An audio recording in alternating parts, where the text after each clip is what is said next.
नमस्कार। GPT vision में आपका हार्दिक स्वागत है। मैं हूं जीपीटी त्रिपाठी। मित्रों, समय सिर्फ घड़ी की सुइयों की चाल नहीं, ये बड़ा बलवान होता है। हिंसा, लूट, व्यभिचार, भ्रष्टाचार को समय कभी माफ नहीं करता। नियत समय पर, उचित समय पर जब इंसाफ करना शुरू करता है तो वही कालखंड इतिहास में दर्ज हो जाता है।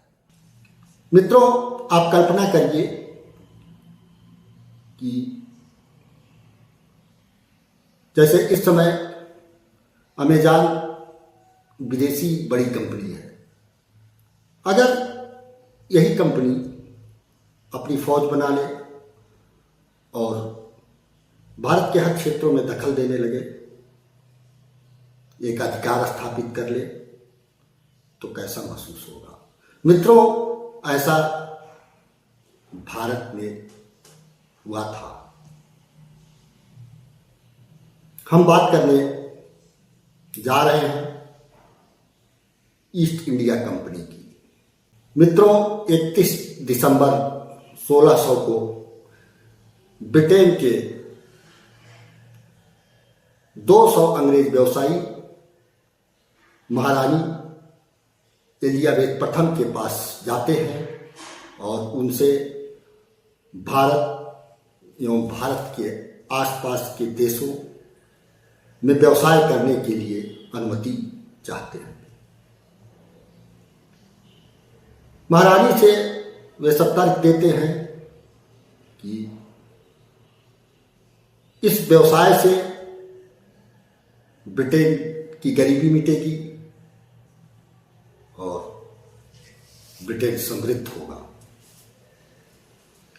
महारानी एलिजाबेथ प्रथम उनकी बातों से सहमत हो गई और उन्होंने भारत में व्यवसाय करने की खुली छूट दी, लिखित आदेश दिया।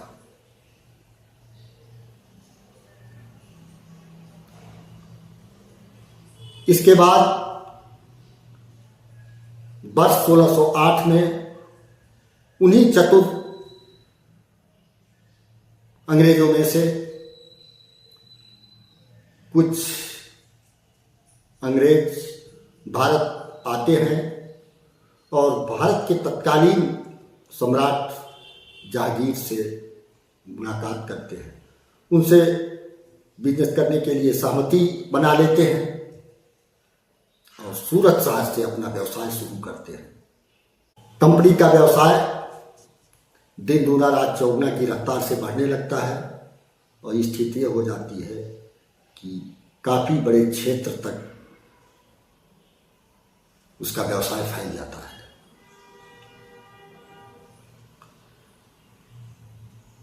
उसी कालखंड में ईस्ट इंडिया कंपनी के जो बड़े अधिकारी थे, उन्होंने भारत के नवाबों एवं राजाओं का अध्ययन किया और उनकी कमियों को समझ गए। एक समय ऐसा आया कि कंपनी की स्थिति बहुत मजबूत हो गई और कंपनी ने अपनी सेना बना ली। वर्ष 1757 में कंपनी के बड़े अधिकारी रॉबर्ट क्लाउड की नजर भारत के सबसे समृद्ध राज्य बंगाल पर पड़ी। उसने बंगाल के स्वतंत्र नवाब सिराजुद्दौला से बिजनेस की डील करनी चाहिए। सिराजुद्दौला ने बिजनेस डील करने से इनकार कर दिया। वो सहमत नहीं हुए उसकी शर्तों से। क्लाउड रॉबर्ट्स ने उन पर आक्रमण कर दिया, बंगाल पर आक्रमण कर दिया और ऐतिहासिक प्लासी की लड़ाई शुरू हुई। उस लड़ाई में नवाब सिराजुद्दौला के सेनापति मीर जाफर को अंग्रेजों ने तोड़ लिया और मीर जाफर ने अपने नवाब के साथ विश्वासघात किया और बुरी तरह से ईस्ट इंडिया कंपनी ने नवाब सिराजुद्दौला को हरा दिया। बंगाल जीतने के बाद कंपनी ने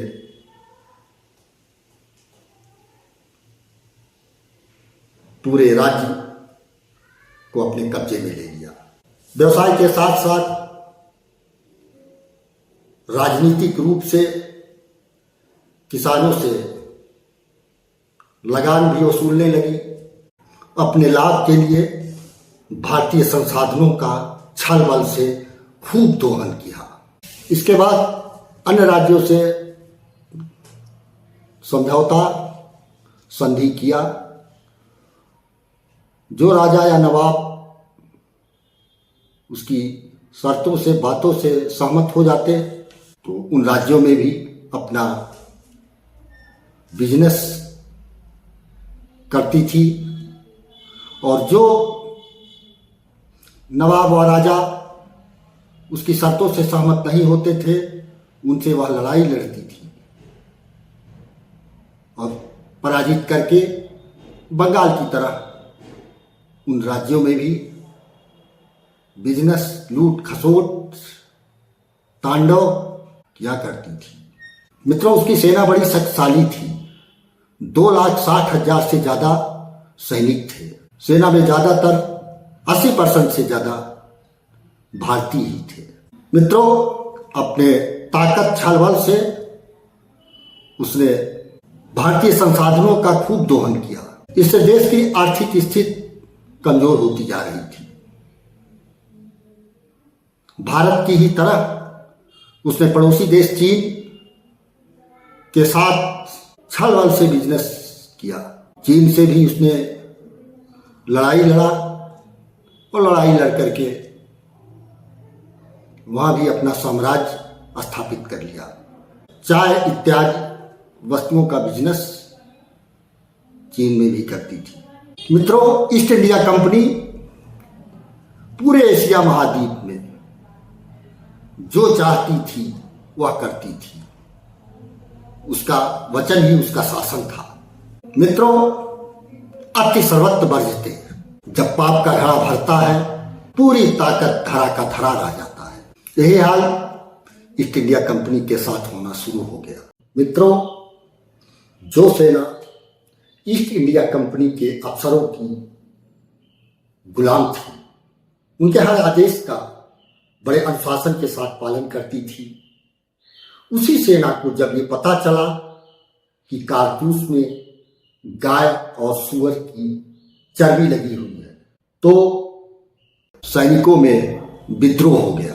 क्योंकि ईस्ट इंडिया कंपनी की सेना में 80% से ज्यादा सैनिक भारतीय ही थे। विद्रोह शुरू करने वाले महान पहले क्रांतिकारी मंगल पांडे जी थे।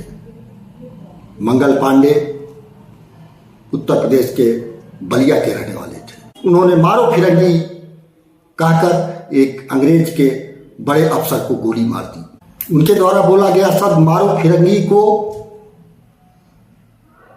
नारा बन गया। उनका साहस आजादी की पहली लड़ाई का पहचान बन गया। 8 अप्रैल 1857 को उनकी फांसी हुई और उनकी फांसी होने के बाद देश के विभिन्न क्षेत्रों में विद्रोह शुरू हो गया।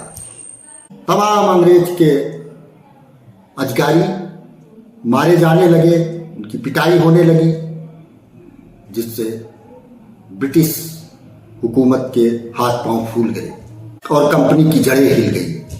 मित्रों, 200 वर्षों तक जिस ईस्ट इंडिया कंपनी ने राज किया, जिस कंपनी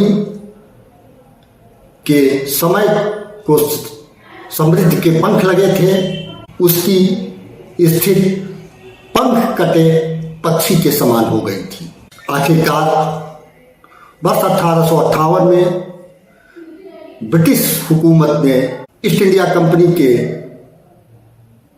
शासन को भंग कर दिया, समाप्त कर दिया और भारत की शासन व्यवस्था की बागडोर अपने हाथों में संभाल ली। मित्रों, जिस ईस्ट इंडिया कंपनी का इतिहास भारत में काली स्याही से लिखा गया, आपको जानकर खुशी होगी कि उस ईस्ट इंडिया कंपनी को भारतीय मूल के व्यवसायी संजीव मेहता जी ने बड़ी रकम देकर खरीद लिया।